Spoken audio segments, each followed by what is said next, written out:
أعوذ بالله السميع العليم من الشيطان الرجيم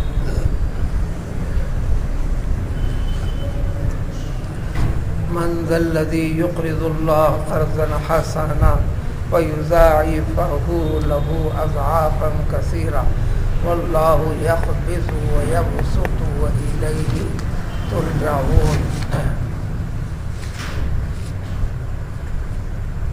کل جن آیتوں کی تفسیر گزری تھی، ترجمہ اور مطلب،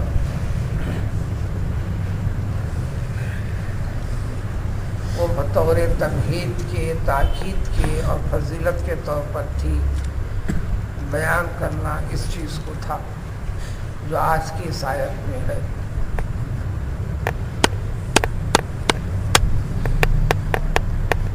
دوسرا پہلو یہ بتایا گیا تھا کہ اللہ کی راہ میں جد و جہد کرنا جان سے، مال سے۔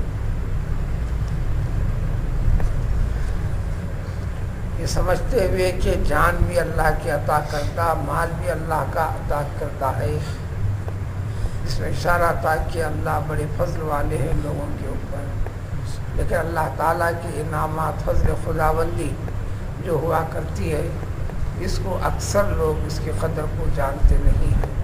جو جانتے ہیں سب کچھ کرتے ہیں۔ اس کی کچھ تفصیل آج کی اس آیت میں آئے گی۔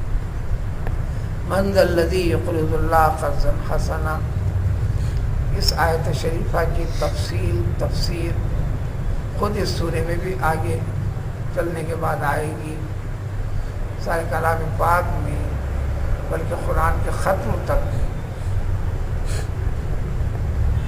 اس عبادت والے پہلو کی کئی طریقے سے وضاحت، نہ صرف کئی طریقے سے وضاحت، سابق میں گزرے ہوئے پیغمبروں کی امتیوں کے اندر بھی اس مسئلے کو سمجھنے اور نہ سمجھنے والے، سمجھ کر عملی طور پر چلنے والے کی فضیلت، انعامات خداوندی دنیا میں ظاہری طور پر، آخرت میں ہمیشہ کے لیے، اور اس کا خلاف کرنے والے کے لیے دنیا میں بھی اس کے لیے مشقتوں میں مبتلا کرنا، پھر آخرت کے اندر تو اس کے لیے قطعی طور پر اللہ تبارک تعالیٰ کی طرف سے سخت گیر ہوں گی، سخت پکڑ ہوں گی، عذاب کی شکلیں ہوں گی۔ وہ ہے، کون ہے وہ؟ یعنی تم میں ایسے لوگ ہونا چاہیے اور تمہیں ایسا ہونا چاہیے۔ ایمان کا تقاضا، اسلام کا تقاضا، اللہ تعالیٰ نے جب تمہیں نوازا ہے تو اس نوازش کا تقاضا، ذمہ داری بنتی ہے۔ منزا یہ منزالے کا ہے، کون ہے وہ؟ اس کی وضاحت اس شخص کے بارے میں، جس کے بارے میں جو سوال ہوا کہ کون ہے ایسا شخص ہے جو اللہ تعالیٰ کو قرض دیتا ہو، قرض حسن۔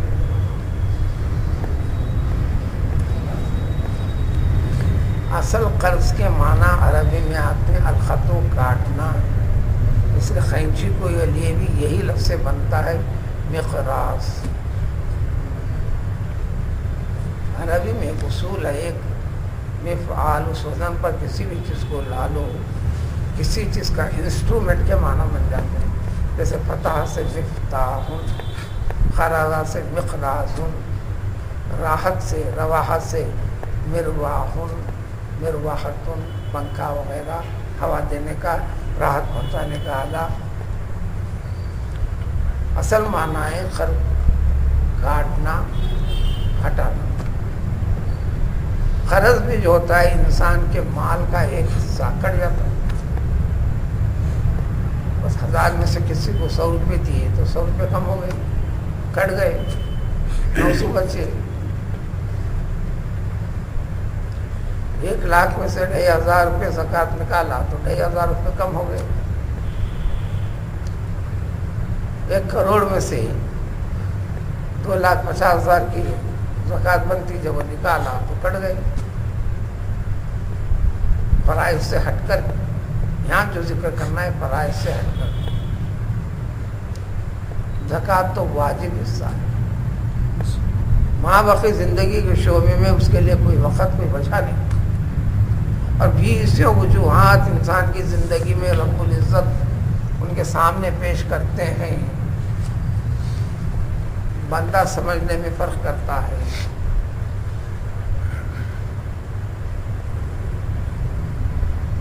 تو یہاں پر خرچ کے 2 مفہوم ہیں اور عبارت میں بھی ایسی عبارتیں انداز بیان کلام پاک کا.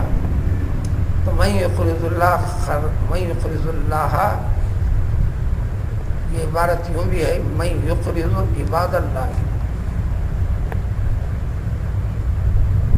اور جو اللہ اگر قرض کے معنی میں قرض کے دونوں مفہوم ہے. ایک حقیقی مفہوم جو عام انسانوں کے دل و دماغ میں ہے کہ کسی کو کچھ انہیں ضرورت کے لیے طلب کیا اس کو عطا کرنا, ضرورت کے لیے طلب کیا اس کو دینا, ایک وعدے پر کہ وہ واپس کرے گا, اس یقین کے اوپر کہ وہ لیں گے آپ.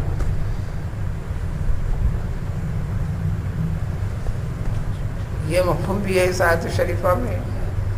اور قرض مجازی معنی حقیقی معنی نہیں ہے, یعنی اللہ کے راہ میں خرچ کرتے چلنا, ہر اچھے کام کے عنوان سے خرچہ کرتے چلے جانا. اور جب خرچ کرنے والی بات آئی تو اس کے مدات بھی بتا دی, اس کی تفصیل پہلے گزری. یعنی صدقہ خیرات سے ہٹ کر بھی خرچ, یعنی انفاق فی سبیل اللہ, اس میں سب سے اول حق عزیز و اقارب میں قریب سے قریب تر, اور انسان کے رشتے ناطے میں ایک انفرادی طور پر انسان کے لیے سب سے زیادہ قریب اس کی ماں ہے, اس کے باپ, اس کی ماں ہے, اس کے باپ. جو بھی کہا جا سکتا ہے اس کے باپ ہے, اس کے ماں ہے. خرچ کا تناسب کرتے ہیں تو شریعت کی روشنی میں اولاد کے لیے اول ترجیح ماں کے لیے, پھر دوسری ترجیح باپ کے لیے, یا اولاد کے اوپر ہوتا ہے. ایک درجہ ماں باپ سے ایک درجہ زیادہ خرچ, بلکہ 2 حصے زیادہ خرچ ماں کے اوپر ہے. اس اعتبار سے سب سے قریب تر انسان کے لیے اس کے ماں اور باپ, پھر عزیز و اقارب, اس کے بھائی بہنیں. 20 بزرگوں کو دیکھا بھی ہوں, کہتے ہوئے سنا بھی ہوں. آخر عمر میں انہوں نے انفرادی طور پر بچوں کو الگ الگ نصیحت کرنے کی نوبت ہے تو یہی کیا ہے. دیکھو بیٹا, اپنی زندگی میں اپنے بھائیوں اور بہنوں کو بھلانا, اپنے بھائیوں کو بہنوں کو بھلانا. اب یہ بھائی بہنیں بھی خونی رشتے سے لے کر خونی رشتے کی دوری تک بھی پہنچتے ہیں. تو بہرحال وہ مدات کی تفصیل تو گزری ہے, کیسا کیسا خرچ کرنا, جس میں اڑوس کا حق ہے, پڑوس کا حق ہے, فلاں فلاں فلاں. ایک حقیقی معنی میں خرچ تو اللہ تعالیٰ کے بندوں کو خرچ دینا. یہ آیت شریفہ نازل ہوئی, صحابہ کے سامنے جب پیش فرما دیا پیغمبر صلی اللہ علیہ وسلم نے, اس میں ایک صحابی رسول صلی اللہ علیہ وسلم ابو الدحداء, سیرت کے صحابہ کی تاریخی تمام اس کے اندر ان کے نام کی مزید وضاحت تفصیل نہیں ملتی, لیکن ان کا تذکرہ اور خاص طور پر انفاق فی سبیل اللہ سے متعلق آیتوں میں پوری تفصیل کے ساتھ ابو الدحداء کے نام سے. یہ آگے بڑھ کر رسول اکرم صلی اللہ علیہ وسلم سے پوچھا, یا رسول اللہ صلی اللہ علیہ وسلم, کیا اللہ تبارک تعالیٰ بندوں سے قرض مانگتے ہیں؟ اللہ تعالیٰ بندوں سے قرض مانگتے ہیں؟ تو آپ صلی اللہ علیہ وسلم فرمایا کہ ہاں, بندوں سے اللہ تعالیٰ قرض طلب کرتا ہے، وہ ضرورت مند نہیں ہے مگر کرتا ہے۔ یہ سنتے ہی فوراً اسی وقت اعلان کیا، ان کی ملکیت میں جو کچھ تھا سب کچھ۔ یا رسول اللہ صلی اللہ علیہ وسلم میرا باغ ہے، 2 باغ تھے، میں اپنے دونوں کے دونوں باغ اللہ کو خرچ کے طور پر دے دیتا ہوں، میں نے اللہ کی راہ میں خرچ کر دیا۔ پیغمبر صلی اللہ علیہ وسلم سمجھایا کہ ایسا مت کرو، اپنے لیے بھی کچھ رکھو۔ ایک باغ رسول اللہ صلی اللہ علیہ وسلم نے قبول فرمایا، یہ کہا کہ میں جو ایک باغ دے رہا ہوں اس میں پورے 600 کھجور کے درخت ہیں، آباد ہیں، اور دے دیا۔ ادھر اعلان کیا، زبانی رجسٹری تھی، سیدھا باغ کو گئے، باغ میں ان کی اہلیہ تھیں، ام الدرداء، ام الدحدہ کے نام سے، ام الدحدہ۔ ان سے کہا کہ اب یہ باغ اپنا نہیں رہا، میں نے اللہ کو دے دیا ہے، فوراً اس باغ سے نکل گیا، عملی طور پر بھی حوالے کر دیا۔ جو بھی کرتا ہے انسان، بہت نیکیاں کرتا ہے جو، اور نیکیوں کی طرف راغب نہیں ہوتا، یا بہت برایاں جو کرتا ہے، صرف سمجھ کا فرق ہے، جھگڑے بھی سمجھ کے فرق ہے۔ ہر چیز انسان کے فہم سے جڑی ہوئی ہے، جب سمجھ پختہ ہو گئی کسی قسم کا شکایت گلا شکوہ نہیں ہے، مرضی مولا کے تابع اور حوالے کر دیتا ہے۔ جتنے اہل اللہ کی زندگی سے جڑے ہوئے واقعات پڑیں گے کہ زندگی کے مسائل سے وہ جڑے ہوئے نہیں تھے، سب جڑے ہوئے تھے، کہیں بھی انہیں شکایت نہیں، شکوہ نہیں۔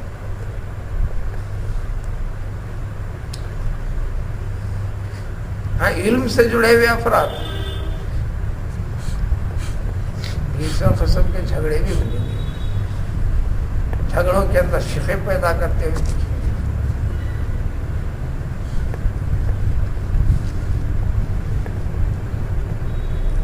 اور کریں گے، اس لیے کہ ان کے علم کا تقاضا ہے۔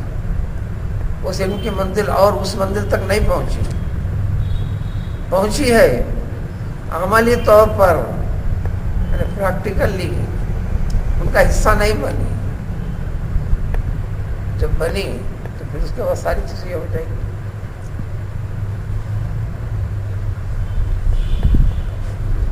اور جو ہو جاتے سمجھ آ جاتی ہے، ان کے بارے میں حدیث میں ذکر ہے، نوافل سے بندہ میرے اتنا قریب ہوتا ہے، کب؟ فرائض کی تکمیل کے بعد، واجبات کی تکمیل کے بعد، سنتوں کی تکمیل کے بعد والی چیز کا نام ہے نوافل۔ نفل کے معنی زائد، جنگ جیتنے کے بعد بھی جو مال حاصل ہوتا ہے اس کو بھی نفل کہتے ہیں۔ اسی سے سوروں میں سے ایک سورہ کا نام ہے انفال۔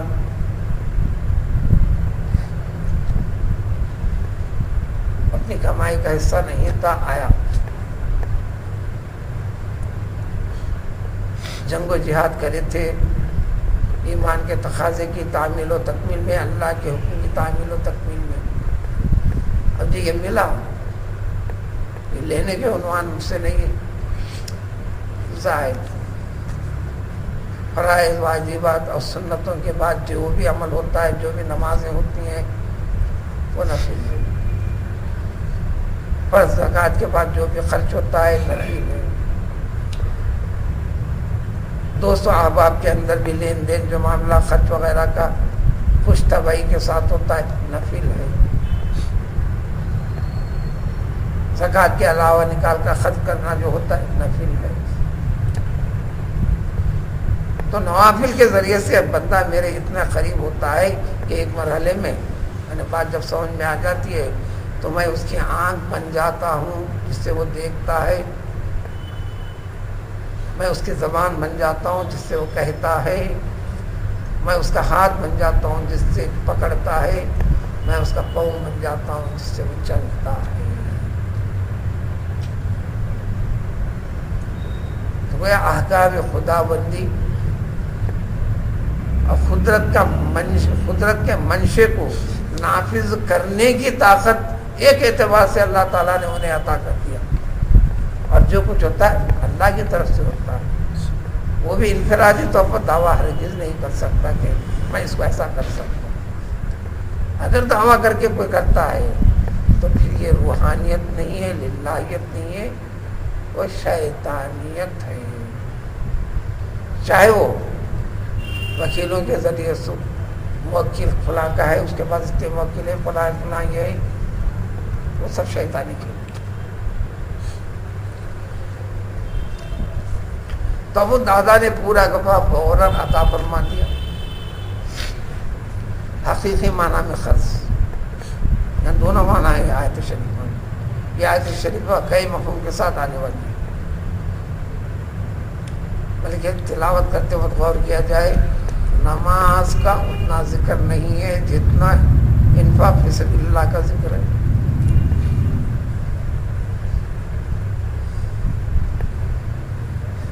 نماز کے بارے میں نماز پڑھنے کا حکم بار بار ملے گا، اہمیت توجیہ۔ پھر فرما دیا کہ نماز کے بارے میں ان الصلاۃ کانت علی المؤمنین کتابا موقوتا، اوقات کے ساتھ جوڑ دیا اس کو اللہ کا۔ اور بعض وقت ایسے بھی جوڑ دیے نماز پڑھنا حرام ہے، سورج کے نکلنے کے وقت پر، سر پر آنے کے بعد استوا کے وقت پر، سورج کے ڈوبنے کے وقت پر نماز پڑھنا حرام بھی ہے۔ لیکن انفاق فی سبیل اللہ کو آگے چلنے کے بعد 3-4 رکوع کے بعد یہ مزید تفصیل آئے گی۔ الذین ينفقون اموالهم باللیل والنہار سرا وعلانیہ، شب و روز 24 hours، کبھی کسی کو دکھتا ہوا کبھی نہ دکھتا ہوا، دونوں طرح سے کرنا ہے۔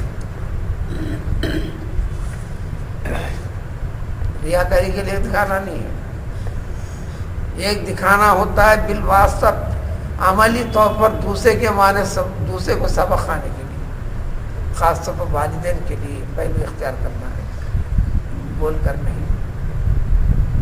اور کسی کو کہنا بچے کے ذریعے سے دینے لگا نا، انہیں بیٹا اس کو دے کر آ، پریکٹیکلی لائف میں اس کے دماغ کے اندر ایک چیز اترتے چلنا ہے کہ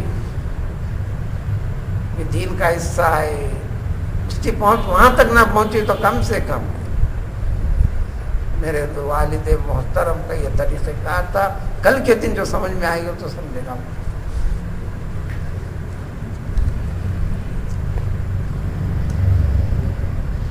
تو اسی لیے سب سے پہلے اپنے آپ کو باعمل بنانے کا حکم ہے، اپنا باعمل ہونا۔ یہ انفراد ہر چیز چھوٹی بڑی چیز نہیں، یہ تعلیم کا طریقہ ہے، پھر آگے اس سے بڑھتا ہے، پھر زبان کے ذریعے سے۔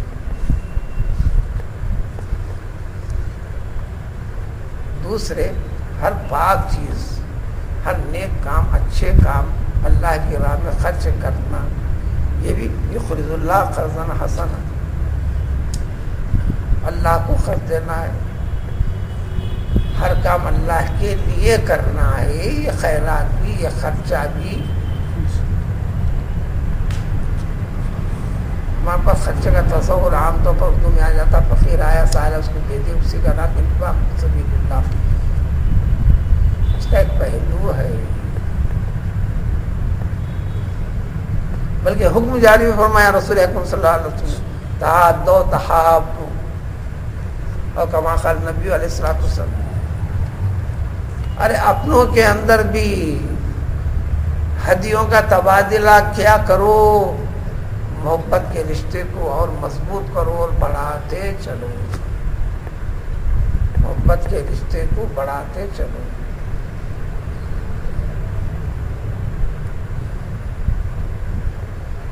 لیکن عمل میں اتنا آگے بڑھے، 1 سے زائد واقعات اس شہر کے اندر ہی دیکھا ہوں۔ شادیوں کی محفل میں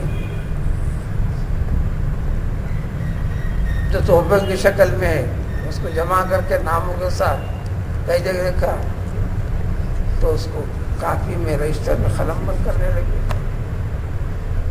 وجہ پوچھنے پر بتایا کہ کس نے دیا تھا، کس مقدار کا، کس کوالٹی کی چیز تھی. پھر جب موقع ملے گا مستقبل میں ان کے خاندان میں جب موقع آئے گا تو اسی معیار کو ملحوظ رکھتے ہوئے پھر اس کو دے دیں گے تاکہ اس کو عطا کر دیا جائے.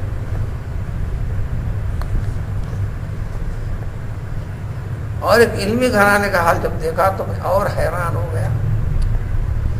ایسا علمی گھرانہ کہ جو جگہ جگہ فلاں دورے فلاں بھی اسلامیات سے متعلق تعلیم و تربیت ہونے لگتی ہے.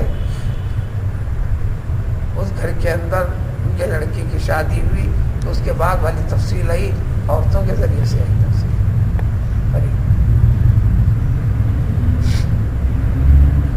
وہ سارے تحفے تحائف کو ایک جگہ جمع کیا گیا. جمع کر کر اس بچے کے ساتھ صاحبہ نے کیا، دیکھو یہ ذرا اچھے کوالٹی کے اس کو اس طرف جمع دو، اس طرف جمع دو، یہ رکھنے کے لائق نہیں ہے، اس کو ادھر رکھو.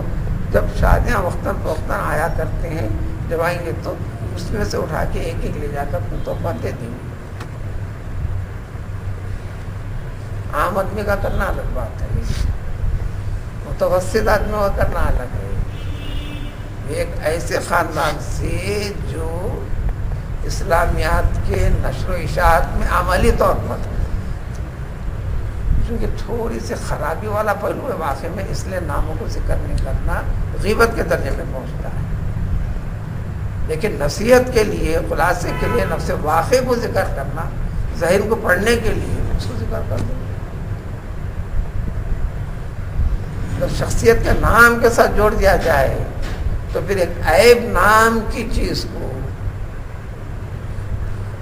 کسی کے سامنے مشہور کرنا، اب گرفت کے اندر پڑے گا آدمی.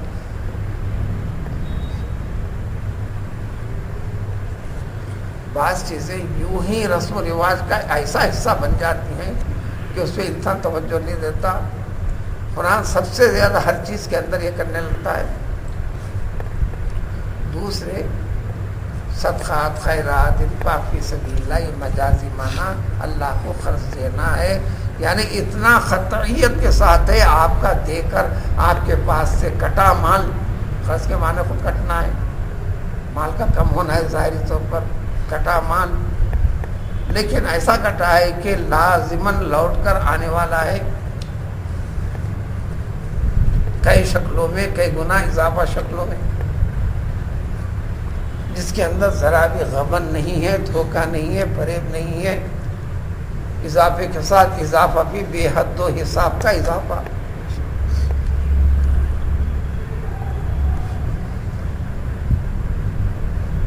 جتنے فرمان رسول صلی اللہ علیہ وسلم میں ہر حدیث قرآن کی کسی نہ کسی آیت کی تفصیل اور تفسیر اور وضاحت ہے. اس لیے پیغمبر صلی اللہ علیہ وسلم فرمایا، یہ بھی فرما دیا، اے لوگو اگر کوئی میرا قول ہے کہہ کر تمہارے سامنے پیش کر دے، یعنی حدیث ہے بول کر، تو تم اس فرمان کو قرآن کے احکام کے اوپر ٹیلی کر کے تطابق کر کے دیکھ لو. اگر موافق ہے تو قبول کرو، اگر نہیں ہے تو اس کو روک دو. ہو سکتا ہے کہ بیان کرنے والے نے کچھ ایسا کیا ہوگا. یہاں تک تو سننا سمجھ میں آتا آسان ہے، لیکن قرآن کے ٹیلی کیسا کریں گے؟ یا قرآن کے ترجمے سے واقف ہوں گے، قرآن کے مطلب سے واقف ہوں گے. ہاں ٹھیک ہے، اس کی وضاحت اس طریقے سے ہو رہی، جب سمجھ میں آئے گا کہ مطابق ہے، خلاف نہیں ہے، مطابق ہے، خلاف نہیں.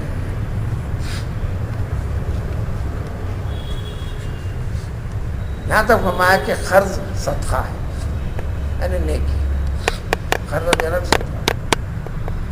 دوسری حدیث میں ہے کہ اگر کوئی شخص ایک مرتبہ قرض دیتا ہے، قرض کیا ہوتا ہے؟ کسی کی حاجت کی تکمیل کے لیے لے کر آتا ہے، مانگتا ہے، طلب کرتا ہے، اس کو دیا. تو رسول اللہ صلی اللہ علیہ وسلم نے فرمایا کہ وہ ایک مرتبہ قرض دیتا ہے تو 2 مرتبہ نیکی کرنا، 2 مرتبہ صدقہ کرنے کے برابر ہے. ثواب بھی ملا اور پھر خرچ ہے پھر لوٹ کر بھی آنے والا ہے، لوٹ کر بھی آنے والا ہے۔ دوسرے جو مجازی معنی مطلق خیرات کرنا، صدقات کرنا کسی عنوان سے، حدیث شریف میں آ کے جو ہی صبح ہوتی ہے دو فرشتے یہ ندا کرتے ہیں اللہ تعالیٰ سے، ایک کہتا ہے اے اللہ تعالیٰ خرچ کرنے والے کو اس کا بدل دیا کر تو اور زیادہ دے۔ دوسرا فرشتہ کہتا ہے جو ممسک ہے، مال کو روکتا ہے، خرچ کرنے کا موقع ہے تو منہ پہ نکل جاتا ہے تو اس کے مال کو تلف کر، بربادی کا ذریعہ بنا۔ بربادی کیسے کیسے ہوتی ہے اس کی نوعیتوں کو گنتی نہیں کی جا سکتی۔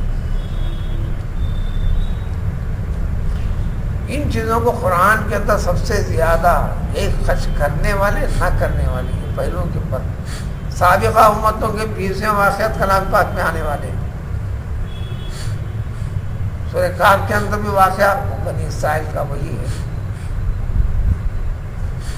وَاضْرِبْ لَهُمْ مَثَلَ الرَّجُلَيْنِ جَعَلْنَا لِأَحَدِهِمَا جَنَّتَيْنِ مِنْ أَعْنَابٍ، یہ بھی اس میں ایک انفاق فی سبیل اللہ کا راغب تھا، ایک اس کا یہ تھا۔ سورہ صافات میں بھی اسی چیز، سورہ نون والقلم کے اندر بھی اسی قسم کے واقعے،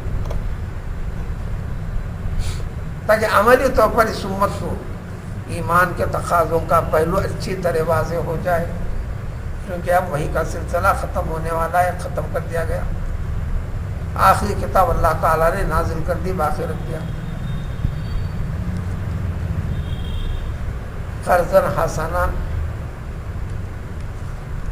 جو سود وغیرہ ساری کی ساری چیزوں سے پاک ہو، نیکی کے عنوان سے قرض دینا مراد حلال و پاک اور طیب چیزوں سے انفاق فی سبیل اللہ کرنا، اسی کی وضاحت آگے آنے والی ہے۔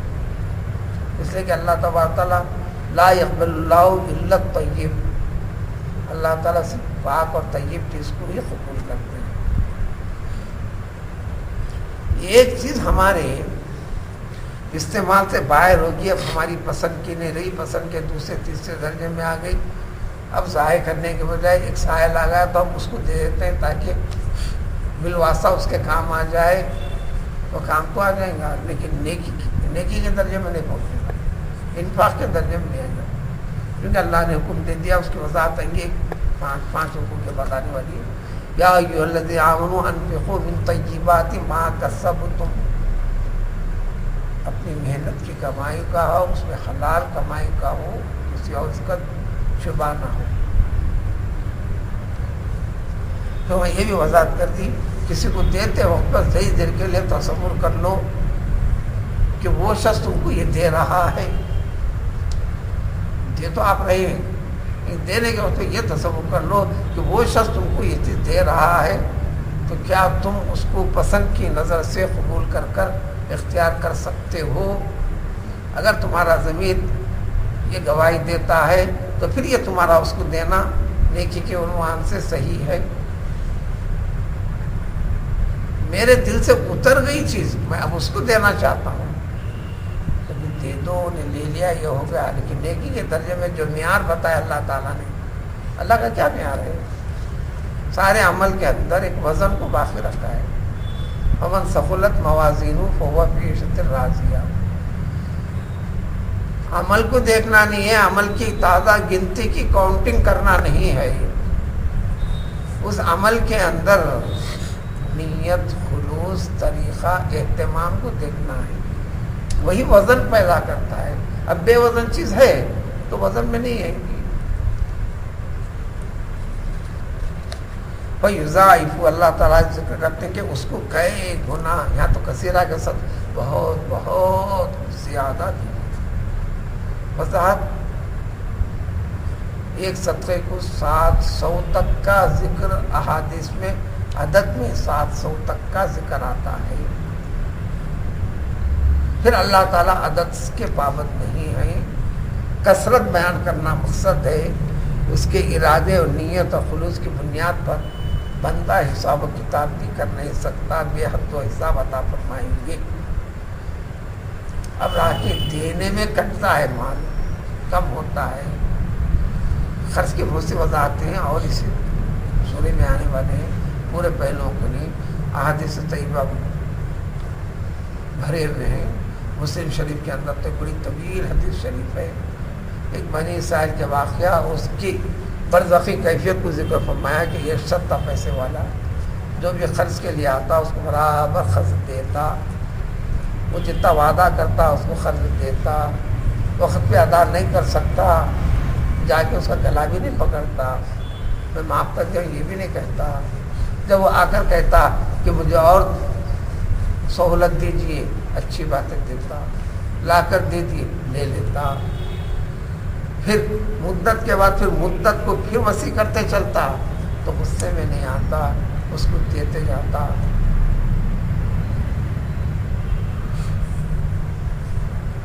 ایک مرتبہ وجہ پوچھنے پر اس نے کہہ دیا ایسا کیوں کرتے ہو؟ وہ اس لیے کہ میرا رب میرے سے سوال کرے گا، میرے ساتھ سوالات میں اس کے جوابات کے لینے میں سختی کا معاملہ نہ برتے، میں اس کے بندوں میں سے مجھ سے جو ہو سکتا میں سہولت ڈھیل دیتے رہتا ہوں، اس کا نہیں دینا یہ غصہ دلانے والی چیز، پھر دوبارہ آنے پر پھر نہ دینے کا اعلان کرنے والی چیز۔ میری زندگی میں 20 گناہ ہوئے، اب اس کی گرفت کرے گا اللہ تبارک تعالیٰ، میں چاہتا ہوں کہ میرے ساتھ بھی اللہ تعالیٰ سہولت والا معاملہ کرے۔ یہ ذکر کر کر رسول اللہ صلی اللہ علیہ وسلم نے عالم برزخ کا حال سنایا کہ اللہ تعالیٰ نے اس کے ساتھ ایسا ہی برتاؤ کیا، اس کے ساتھ حساب و کتاب کے اندر معاملات میں سہولت والا معاملے کو اختیار کیا، یعنی کچھ کرنے نہ کرنے کا تعلق سمجھ کے ساتھ، بات اتر گئی سمجھ میں آ گئی۔ تو اسی لیے جب مال دینے کے وقت کم ہوا نہ پتہ چلے ہوا کیوں تھا، تو تھا کیسے، آیا کیسے، دینے والا واللہ یقبض و یبسط، اللہ تبارک تعالیٰ مال میں سے اس کو سکڑتے ہیں، کم بھی کرتے ہیں اور بس بھی کرتے ہیں، زیادہ بھی کرتے ہیں، یہ اللہ تعالیٰ کے کام ہیں، اللہ کے صفات ہیں، دینے والا ہو کم کرنے والا ہو، خرچ کرو یعنی اپنے مال میں ان کو گھٹاؤ اور ان کے لیے کرو۔ اکثر لوگ وظیفوں میں بھی کئی کتابوں میں بھی آپ پڑھتے ہیں مالی مشکلات کا وہ ذکر کرتا، کہتے ہیں کہ یا باسط یا باسط یا باسط پڑھو فلاں فلاں، لیکن سارے قرآن میں جہاں جہاں جس کے تنگ اور خوشحالی کا ذکر ہے واللہ یبسط و یقدر یا یقبض و یبسط کے ساتھ دو صفتیں مل کر آئی ہیں، الگ نہیں ہے۔ اس لیے اہل علم تاکید کرتے ہیں کہ جب یہ ذکر میں بھی یہ دو اسماء خداوندی کو الگ نہیں کرنا، ایک ساتھ ہی کرنا، صرف باسط نہیں قابض بولو، یا قابض و یا باسط دونوں کو ملاؤ، الگ مت کرو۔ جہاں جہاں ذکر واللہ یقدر لمن یشاء و یبسط، میں یقدر کم کرنا ہے، یقبض کے معنی قدر کے معنی تنگ کرنا، قدر کے معنی تعظیم کرنا، قدر کے معنی عزت بڑھانا، قدر کے معنی تقدیر انداز مقرر کرنا، یہ تین معنی میں استعمال ہوتا ہے، تینوں معنی میں کلام پاک میں جگہ جگہ استعمال ہوتا ہے۔ جہاں جہاں یقدر لمن یشاء و یبسط کا لفظ ہے، جہاں یقدر ہے وہ یہاں کا جو یقبض ہے وہی ہے، یہاں ہے اللہ یقبض و یبسط۔ جی یہ بھی معاملہ اللہ کی طرف سے ہے، تو الیہ ترجعون، اسی کی طرف لوٹنے والے ہو۔ دو پہلو، اللہ کے پاس ہی تم سب کو جانا ہے، تمہیں ملے گا، اس کا وعدہ ہے، خالی جانے والا نہیں ہے۔ دوسرا پہلو الیہ، ایک لفظ یہاں پوشیدہ ہے جس کا ذکر نہیں ہوا، زمین کا ذکر ہے۔ اجی تم کو جانا زمین میں ہے، آئے تھے تو کیا لائے تھے؟ لانے والا کون؟ رکھنے والا کون؟ پالنے والا کون؟ دینے والا کون؟ دینے کے طریقے بتائے اس نے، وہ کرنا پڑے گا۔ پھر کم کرنے والا وہی، اضافہ کرنے والا وہی۔ پھر جہاں سے آتا ہوں جانا بھی تو ہے نا، پھر جاؤ گے تو کیا لے کے جاؤ گے؟ یہ بالواسطہ یہ تمہارے ساتھ آنے والے پہلے ہی تو جو سادہ سیدھا ترجمے میں ترجمہ طے کریں، اسی کی طرف لوٹنا ہے، اور اس کے طرف، اس کے فوری بعد واللہ یقبض و یبسط، یعنی اللہ ہر بندے کو اپنے خالق کے پاس لوٹنا ہی ہے۔ یہی ہے کہ مت کے لیے الہی کو پہلے ذکر کرتی ہے، ورنہ عربی میں ہوتا ہے سادہ سا ترجعون الیہ، تم اس کے طرف لوٹنے والے ہو۔ جیسے ایاک نعبد میں نعبد کا نستعین کا ہے وہ، لیکن معنی میں انتہائی تاکید اور زور اور قطعیت پیدا کرنے کے لیے کاکو ادھر پلٹاتے ہیں۔ اور عربی میں قاعدہ ہے کاکو الگ سے لکھنے کا طریقہ عربی میں نہیں ہے، جب الگ لکھنا یا لگاتے ہیں، یا الگ سے کوئی لفظ نہیں ہے، اس کی آبجیکٹو پوزیشن کو ظاہر کرنے کے لیے جو لینگویج سے واقف ہیں ان کے لیے، یا اس کو ہیلپ کے لیے لگاتے ہیں، الگ سے لکھنے میں نہیں آتا، کسی فعل کے ساتھ ہی، جیسے نعبدو کا، نعبدو کے ساتھ اس کو الگ کرنے کا ایاک کا، تو اسی لیے وہاں ترجمہ ہوتا ہے ہم صرف تیری ہی عبادت کرتے ہیں، تیری بھی کرتے ہیں، وہ بھی کرتے ہیں، مسجد کو بھی جاتے ہیں، کسی پاس جا کے غصہ بھی کرتے ہیں، پھر مندر کو بھی جاتے ہیں، نماز بھی تو پڑھے نا، پھر یہ بھی کرتے ہیں۔ نہیں، عبادت ہے تو صرف اور صرف اسی کی، اس معاملے میں اشتراک نہیں کسی کا، یہ شرک کو اللہ تعالیٰ پسند نہیں ہے۔ تو پوری طرح اسی طرف وَإِلَيْهِ تُرْجَعُونَ، ارے اسی زمین کی طرف تو لوٹنا ہے جہاں سے اللہ تعالیٰ نے تمہیں وجود عدم سے وجود بخشا تھا، پھر آخر میں اسی میں جانا ہے، پھر اسی سے اٹھا جاؤ گے، اسی کے پاس حقوق پیش ہوگی۔ اس کے لیے کل کی گزری ہوئی تفسیر کو ملحوظ رکھنے کے بعد پھر اس معنی کی تکمیل ہوگی۔ پھر اس تکمیل کے لیے کئی معاملے، اب انسان کو اپنی جان لگانے، مال لگانے سے متعلق چند آزمائش کے گھڑیاں گزرے ہیں، سابق میں بھی اس چیز کو اس امت کے لیے ذکر کرتے ہیں اگلی آیت میں، تاکہ بات سمجھ میں آئے۔